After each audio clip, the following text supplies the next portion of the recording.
April 18th, 1942. America was at war with Japan.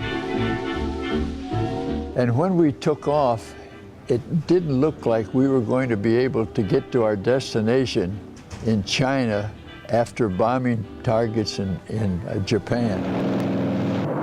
After the bombing at Pearl Harbor, the first attack on Japanese soil became known as the Doolittle Raid. 80 raiders aboard 16 B-25 aircraft were launched in the attack. 15 of those planes crashed over China. What am I doing here? Pilot Dick Cole, now 95, still remembers the task at hand.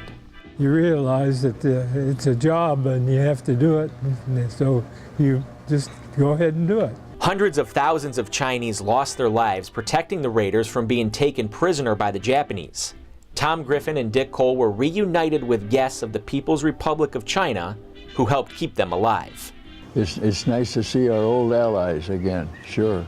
The mission, which took 13 hours to complete in the B-25 bomber, did not do a lot of structural damage to Japan, but it was a huge morale booster for the entire nation in one of their most desperate times. First good news we had in the war. And on the other hand, the Japanese, for the first time, realized they were running into trouble they had never anticipated. The Doolittle Raid was one of the first ever to launch a bomber from an aircraft carrier. No easy feat back in the 40s, but favorable weather conditions helped out. We each had 500 feet to go from the spot on the carrier deck to where we had to be airborne. And so it worked out. Actually, early on, everybody thought that that was going to be the most difficult thing, but it turned out to be the easiest thing.